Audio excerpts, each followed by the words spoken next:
ப்ரீடிங்க்கு நீங்கள் போகிறீங்கன்னா எவ்வளோ ப்ரோ பே பண்ணணும்? அவங்க இல்லை வெளியிலேருந்து வராங்களா இல்லை உள்ளேருந்து நீங்கள்? நாம் போகணும் ப்ரோ. ஓகே, ஃபீமேல்ஸ் வச்சுருக்கவங்க நாம் போகணும். அது குவாலிட்டி, அந்த குவாலிட்டி பார்த்து ப்ரைஸ் ப்ரோ. இப்போ ஆடி, BMW அந்த மாதிரி சேம். உலக வழக்கம் தானே ப்ரோ, ஃபீமேல் வச்சுருக்கிறவங்க தான் தெரிப்போம்.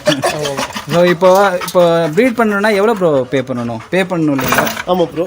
இப்போ ஜெர்மன் ஷெப்பர்டுன்னு பார்த்தீங்கன்னா 5,000லேருந்து 60-70,000 வரைக்கும் வாங்கிட்டு இருக்காங்க. 1 lakh வரைக்கும் வாங்கிட்டு இருக்காங்க ப்ரீடிங்க்கு.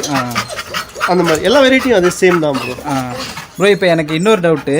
இப்போ கவுஸ் எல்லாம் பார்த்தீங்கன்னா ஒரு வாட்டி ப்ரீடிங் விட்டிங்கன்னா அது நிற்கல அப்படின்ற ஒரு மாதிரி சொல்லிட்டு இருப்பாங்களே ப்ரோ. நிறைய வாட்டி 4-5 வாட்டி விட்டோம் நிற்கல அப்படின்னு. ஸோ அந்த மாதிரி ப்ராப்ளம் இந்த டாக் ப்ரீடிங்லையும் இருக்கா? இருக்கு ப்ரோ. ஓகே, 100% இருக்குது.